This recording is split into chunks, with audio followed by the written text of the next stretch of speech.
ব্রাজিলের সাথে বন্ধুত্ব, দেখা হবে ইনশাআল্লাহ। আর্জেন্টিনার সাথে বন্ধুত্ব, দেখা হবে ইনশাআল্লাহ।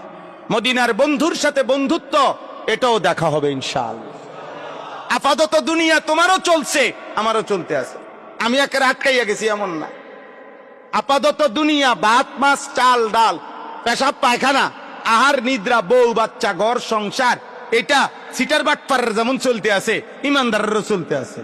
কিন্তু বাটপার আখেরাত তোমার চলবে না, সুদখোরের আখেরাত চলবে না, ঘুষখোরের আখেরাত চলবে না, চরিত্রহীন লম্পটের আখেরাত চলবে না।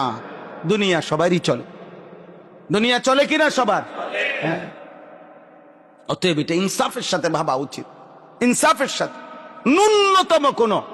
ন্যূনতম কোন না ইমানের সম্পর্ক, না আখেরাতের সম্পর্ক, না কোরআনের সম্পর্ক, না রাসূলুল্লাহ সাল্লাল্লাহু আলাইহি ওয়াসাল্লামের সাথে সম্পর্ক, না রাষ্ট্রের কোনো উন্নতির সম্পর্ক, কোন দৃষ্টিকোণে ব্রাজিল আর্জেন্টিনার সাথে ন্যূনতম কোনো সম্পর্কের লেশ মাত্র আমাদের সাথে নাই, না কোনো কিছু নাই। ওদের প্রীতি, ওদের সাথে সম্পৃক্ততার কারণে আখেরাতের উপকারও হবে না, দুনিয়ার উপকারও হবে না। বলেন বাংলাদেশের কি উন্নয়ন হবে? বলেন বাংলাদেশের আর্থিক সামাজিক পারিপার্শ্বিক কি উন্নয়ন হবে?